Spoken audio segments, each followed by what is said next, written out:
औरंगाबाद आलोय सकाळी आंघोळ झाली आता निघतोय पाऊस आला इथे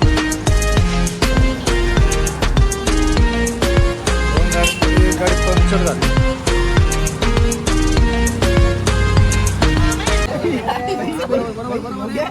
अरे यांनी बोल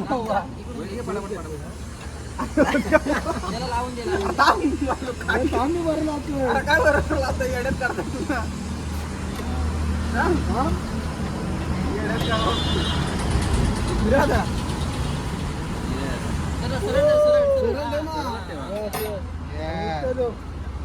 नवीन पंक्चर आला का 15 मिनिटं टायर बोलून होतो आता लावून पण होतो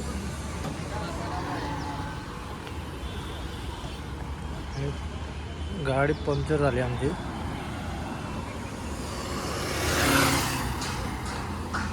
गाडी झाली पंक्चर आहे तर आता पंक्चर काढतो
रॉ पडू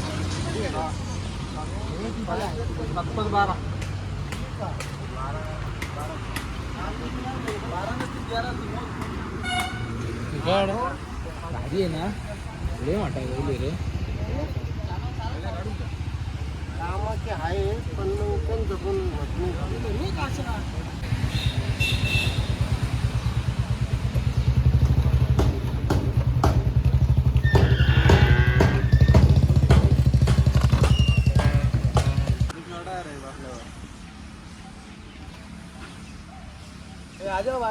अंकित भाई कसं वाटतंय ओके का गारगार वाटतंय एक ब्लॉगर आहे या बाडे ए गॅस सीट गोल का पब्लिक आपली बसच जागेव पब्लिक तिकडे गेले चिंचा बघायला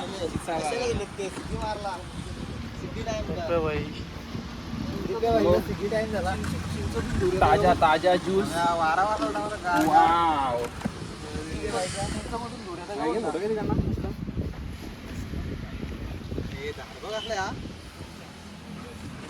मधमाशांचा पोला बघ कुठे आहे रे तो काय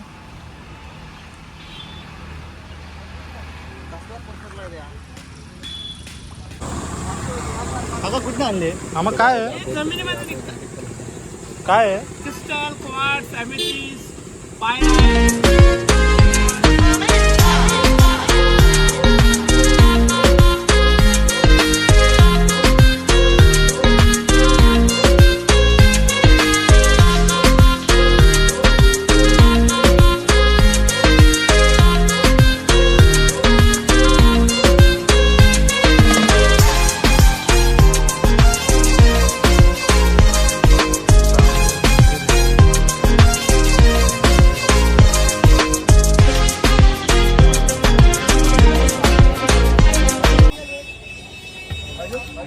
गाइस फाइनली हम आ गए हमारे लोकेशन पे एंड हम अभी देख सकते हैं लोकेशन पे जाने वाले हैं एंड तब तक गाइस इंतजार करते हैं जल्दी अपने भाई लोग आएंगे उसके बाद ब्लॉग में मजा आएगा गाइस किधर गए मालूम नहीं किधर गए लेकिन आएंगे जरूर आएंगे जरूर गाड़ी क्रॉसिंग हुआ है किसी का मतलब जो रनिंग में पार्ट रहते हैं, जितनी पब्लिक आते हैं वो गाड़ी शिफ्ट करने में उनको टाइम लगता है, इसलिए वो पब्लिक गई अपनी। जैसे आएंगे उसके बाद रिएक्शन देखते हैं लोकेशन का एंड मज़ा आएगा गाइस, वेट करते हैं। और गाइस उस लोकेशन पे अपने को जाने का है एंड अपने भाई लोग आएंगे उसके बाद ही जाएंगे। तब तक गाइस इधर का सीन जितना दिख रहा है अपने को उतना आप चेक करेंगे एंड उसके बाद उस टॉप के ऊपर जाने वाले हैं एंड मिलेंगे गाइस। मिलते हैं राजे होते अगले ब्लॉग में एंड बाय गाइस। त्या मंदिरासाठी आम्ही आलोय, तो मंदिरासमोर आहे।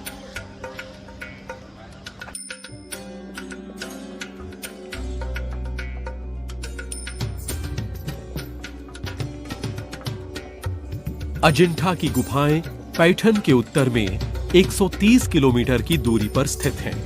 ये रास्ते प्राचीन व्यापार मार्ग के काफी पास थे, जो उत्तर भारत को दक्षिण के प्रतिष्ठान से उज्जैन और महिष्मती के बीच से होकर मिलाते थे।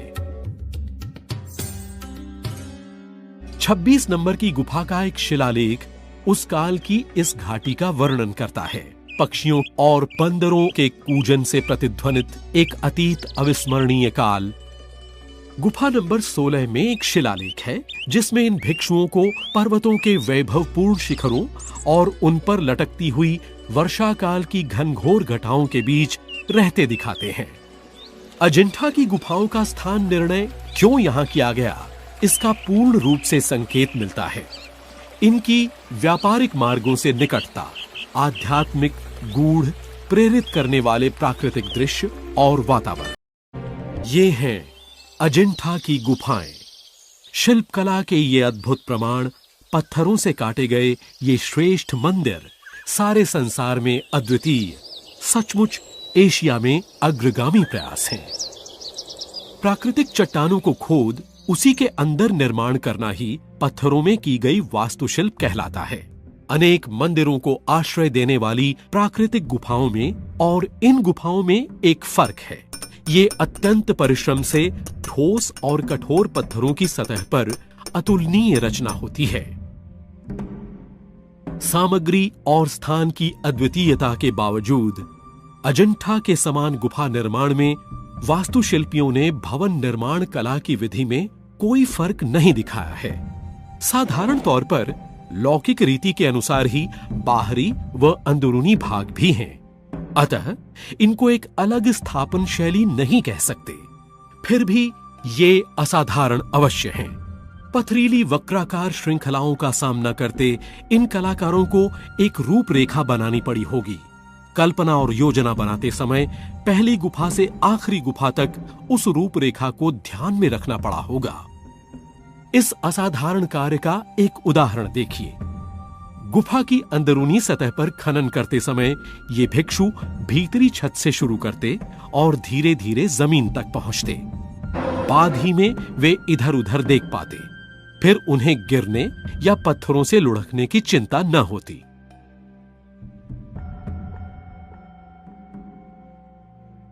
गुफाएं स्वाभाविक आकार की होती हैं। उनके खोखले ढांचे भी स्वाभाविक होते हैं, परंतु यहां पर कठोर पत्थरों व चट्टानों को गहन काटकर खोखले स्थान बनाए गए हैं। सुविचारित योजना, विश्वास और कला ने इस शाश्वत सहनशील पदार्थ पर चिरस्थायी रूप दे दिया। इनको साधारण भवन निर्माता नहीं कहा जा सकता, इसे शिल्पित ही कहा जा सकता है और यही ठीक वर्णन होगा। तकनीकी तौर पर ये अजिंठा की गुफाएं लंबी अद्भुत शिल्पकला की श्रृंखला ही हैं।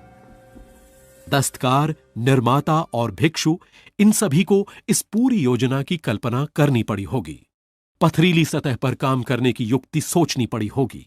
इसके बाद अंदर के कामों का प्रबंध, जहां पर बड़े बड़े विशाल स्तंभ, आश्रय स्तंभ, दांता बनाना, दीवारों पर प्रदर्शन के स्थान, पत्थरों को हटाकर अपना शिल्प सौंदर्य प्रकटित करना, ये सभी कोई ऊपरी वस्तु के मिलाए बगैर।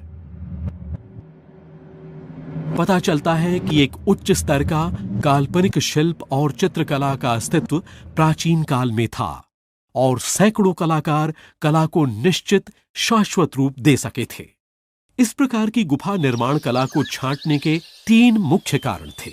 सन्यासी जीवन की सुविधा के लिए लोग सुनसान गुफाएं चुनते थे। उनके इष्ट देवताओं और अवशेष चिन्हों को समर्पित होने के कारण ये गुफाएं अति सुसज्जित और वैभवपूर्ण होती थीं। वास स्थान उनकी रहन शैली के अनुरूप होते थे, जो जनसाधारण के जीवन से काफी अलग होते हुए भी उनके संपर्क में रहते। सैकड़ों वर्षों तक अविरत हजारों लोगों द्वारा गाए गए प्रार्थना स्वर और उनकी कलाकृतियों का सारूप्य और लक्ष्य सब ने मिलकर इनको पवित्रता प्रदान की है।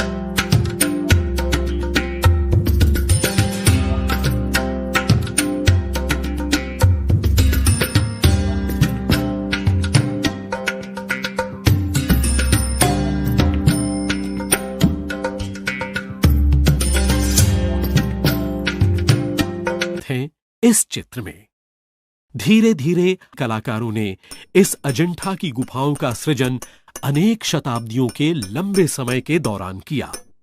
ये मनमोहक कलाकृति और मनोहर शिल्प शैली समय के साथ साथ काल को सहन करती, शताब्दियों तक गहन अंतराल में छिपी, पुनरुज्जीवित, अब संसार के दूर दूर से आने वाले यात्रियों के मन को तृप्त कर आनंद विभोर करती हैं।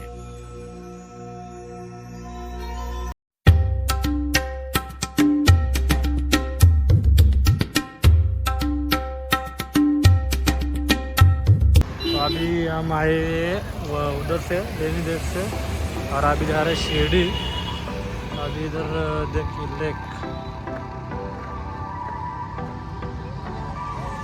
काय खाली गार्डन ही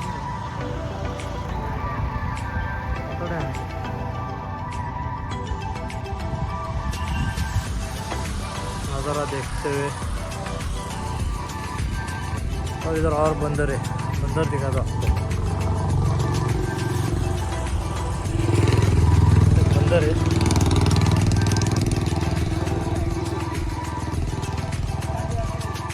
हाँ, मोबाइल ले जा सकता है। फ्लोर तो बहुत अच्छे है भैया। नाम क्या है इस जगह का? नाम क्या है? हाँ, घाट दौलताबाद, दौलताबाद घाट।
अभी तो मोबाइल रखते हैं किधर, वीडियो तो अलाउड नहीं है इधर।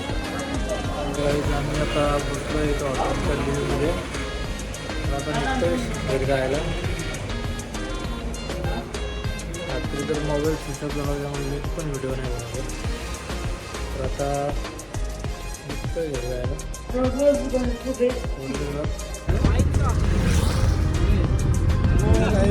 इधर देखो, इधर देखो। याला वाटलं 32 पोरं बघायला. 32 स्कॅम करीन. हेलो गाइस, तो हम अभी आए पेट्रोल भरने के लिए। तो मैं ज़्यादा तो ब्लॉग नहीं शूट कर पाया क्योंकि मेमोरी फुल हो गया था ज़्यादा।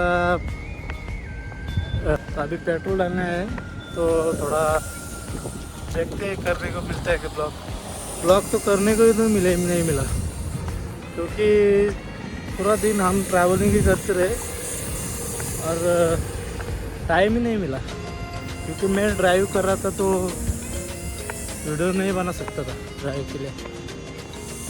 चलो आगे मिलते हैं। मैं दिखा दो अपने बंदे इधर आए जूस पीने के लिए।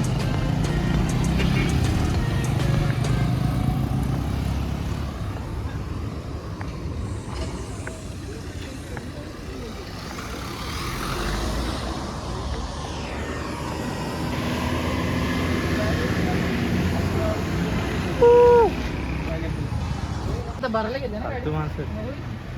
हॅलो भाई, काय बोलतो मग? काय मागितलं? हा